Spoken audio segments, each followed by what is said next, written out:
Hello, this is Mrs. Hedden, Chapter 15, Notes for Thermodynamics, where we're looking at ranking worksheets 110, 111, and 114, which you did the other day. Okay, these really hinge around the ideal gas law, PV equals nRT. It's worth pointing out again that in physics we use PV equals capital N KT, where capital N is no longer talking about an ideal gas law, but rather any gas. So N could be molecules as opposed to just atoms. Okay, so capital N, we're talking about the number of particles or molecules there are, and because we're talking about no longer an ideal gas, K is a slightly different constant.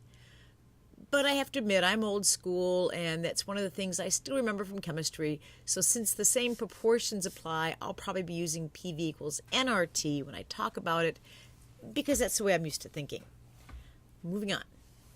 So the first one was number 110, gas cylinders and pressure. And the correct labeling would have been A, C, E and F are the same, and D, and then B. Why is that? Well, we've got this ideal gas law, PV equals nRT. And by the way, it's helium gas, so it is an ideal gas. And we have the same mass or the same number of molecules. So little n or capital N, however you look at it, are the same. So these are the same.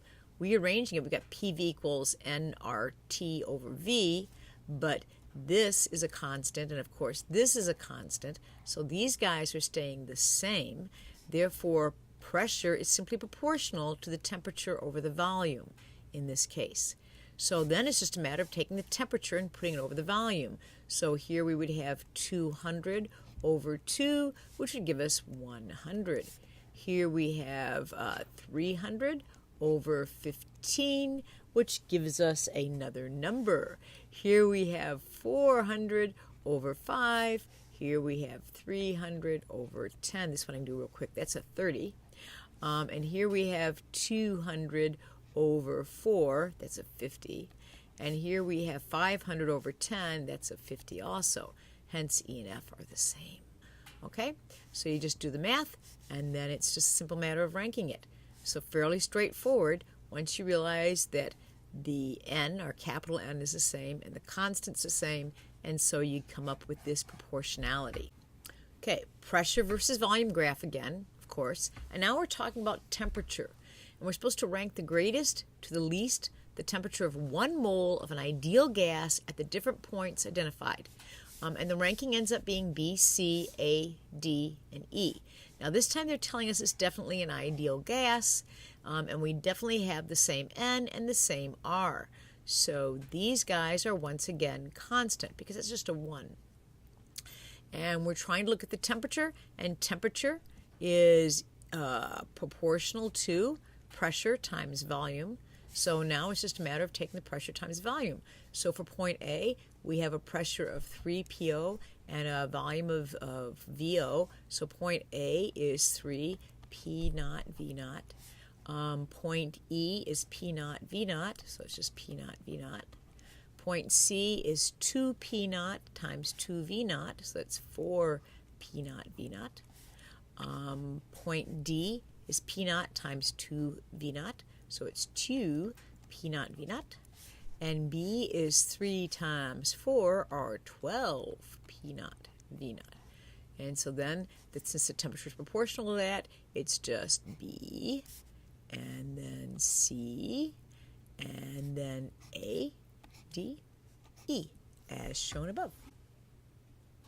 Okay, again, pressure, volume, and molecules.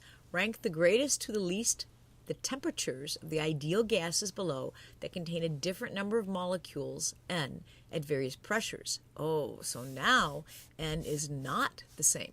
Oh, by the way, they rank out as B, A, C, D, and F are all the same, and then E. So we've got ideal gases, so we're going to use this guy. And we know the temperature. We're trying to rank temperature. So temperature is equal to PV over NR. And R is a constant, so I'm just going to, it's a constant proportionality. So I can say temperature is proportional to pressure times volume over N. So the math is slightly more complex. We're taking pressure times volume.